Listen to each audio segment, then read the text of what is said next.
Elon Musk'ты мойындатқан отандастар, алматылық студенттер адамзатты ажалдан арашалауы мүмкін. Жер сілкінісі жайлы 2 күн бұрын ақпарат беретін спутник ойлап тапқан жігіттердің аппараты қазір орбитада жүр.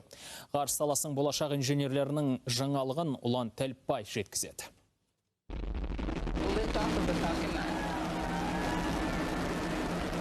Мұна ғарыш кемесімен студенттер құрастырған наноспутник орбитаға шығарылды. Оның бірі 2017 жылы Үндістаннан, екіншісі 18-де Америкадан жіберілген. Байқоңырдан ұшыру өте қымбатқа түскендіктен өзге мемлекеттер таңдалыпты. Шағын бір наноспутникті ұшыруға шамамен $70 000 қажет. Бұл үлкен жерсеріктерден 100 есеге арзан.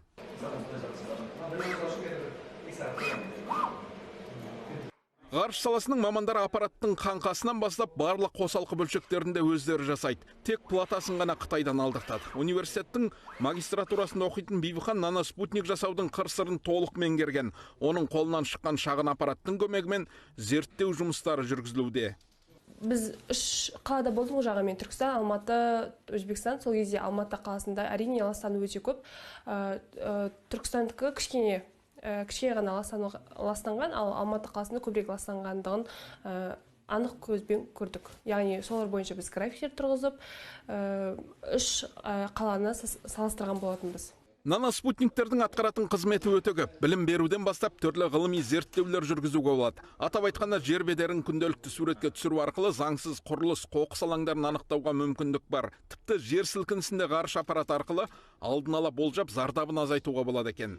Қазір кезде ғалымдар дәлелдеді, мынау жер сілкінуден 1 күн немесе 2 күн бұрын атмосфераның ионосфера деген бөлігі бар.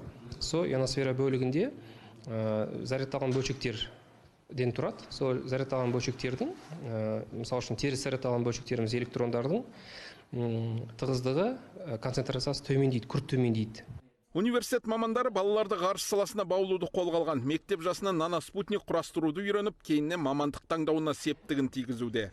Орталықтың тағы бір бағыты наноспутниктердің робот конструкторларын құрастырған. Бұл жерде мынаның спутниктің аккумуляторы, ішкі құрылымдары бар. Оны оқушылар әбден құрастырып болғаннан кейін әуе шарлары арқылы көкке ұшырылады. Ал мына антеннамен байланыс орнатып, ауаның құрамын, қаланы үстінен суретке түсіріп, оны зерттеуге болады.